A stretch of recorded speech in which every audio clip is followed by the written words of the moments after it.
देवउठनी एकादशी है। संपूर्ण भारत की भूमि पर, संपूर्ण विश्व में आज भगवान कृष्ण, शालिग्राम जी भगवान और तुलसा मैया का मंगल विवाह हो रहा है। संपूर्ण विश्व में, पूरी भारत की भूमि पर पूरे सनातनी भाई बहन आज शालिग्राम जी के साथ में, लड्डू गोपाल जी के साथ में, भगवान नारायण के साथ में तुलसी जी का मंगल विवाह करेंगे। हम भी चाहते हैं कि आप भी मंगल विवाह करें, पर निवेदन है भोलेनाथ, मैं भी अपनी बुद्धि रूपी बेटी को तुझे समर्पित कर रहा हूँ। एक कर्म गति के कारण तू लूट गई, इतनी अच्छी थी, इतनी बढ़िया थी, पर केवल तेरे ललाट पर जो लिखा हुआ था कर्म की गति का खेल लिखा हुआ था, उसने तुझे अच्छे से बुरा बना दिया।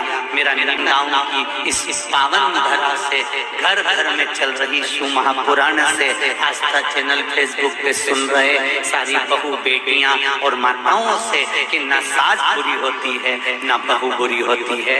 सास नहीं चाहती कि मैं कोई अपशब्द बोलूं, वही बहू भी नहीं चाहती कि कोई अपशब्द बोलूं, पर ललाट पर जब कर्म गति उल्टी पड़ती है तो अपने आप जिह्वा से अपशब्द निकल ही देती है। ये कर्म गति।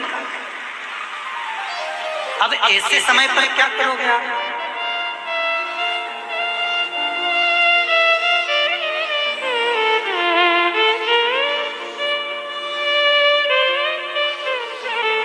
ऐसे समय पर क्या किया जाए?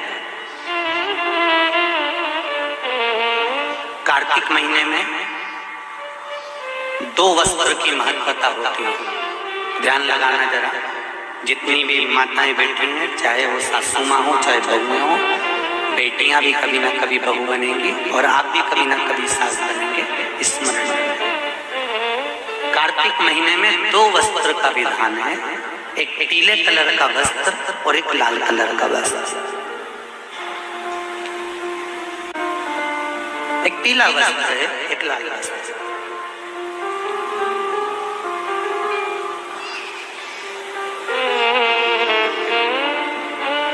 आज देवउठनी एकादशी है। ऐसी कोई माता नहीं होगी जो अपने घर में तुलसी जी का पूजन नहीं करे।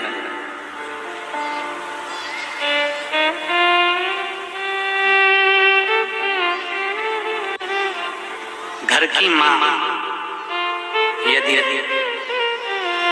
आज देवउठनी एकादशी के दिन लाल वस्त्र, वैकुंठ, वैसे तो पचवीगन का महत्व बताया गया है स्कंद पुराण में, जो 5 दिन पीछे होते हैं। आंवला से जो क्रम पचवीगन का चालू होता है, पूर्णिमा तक, वैकुंठ चतुर्दशी के क्रम तक, उसका जो महत्व, इन 5 दिनों की महत्वता वैसे स्कंद पुराण में कही गई है, पर आप समझें उसको।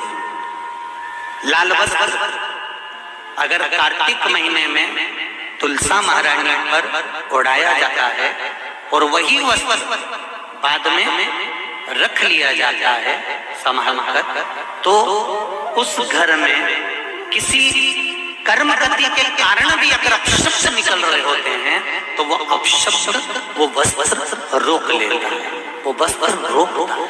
कौन सा वस्त्र? लाल वस्त्र।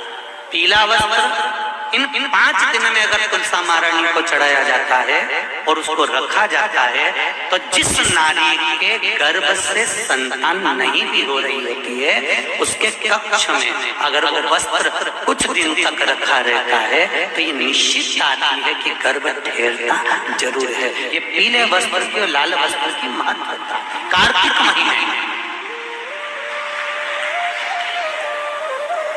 अब कई माताएं कहती हैं कि हमारे पास में लाल वस्त्र नहीं है, हमारे पास में इतना नहीं है, तो लाल कलर का लच्छा भी तो आता है, नाड़ा। बोलो आता है कि नहीं आता? लाल तुम्हारे घर में सिलाई करने का लाल कलर का धागा तो होगा ना कि नहीं होगा? लाल कलर का लच्छा तो होगा, नहीं होगा सफेद कलर का धागा तो होगा, उसको कंकु में लाल कर। पर उस वस्त्र की महत्वता को हम समझें।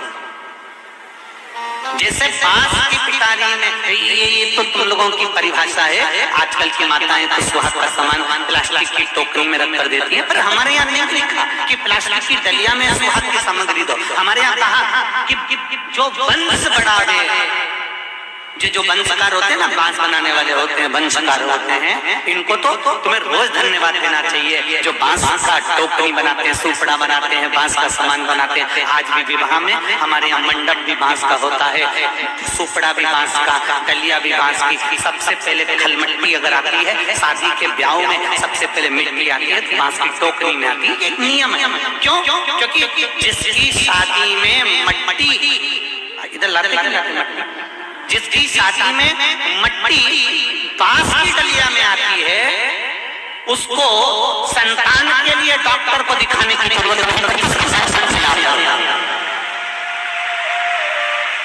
जिसकी शादी की शुरुआत प्लास्टिक की डलिया से होती है, फिर उसको टेस्ट भी करवाना ही पड़ता है।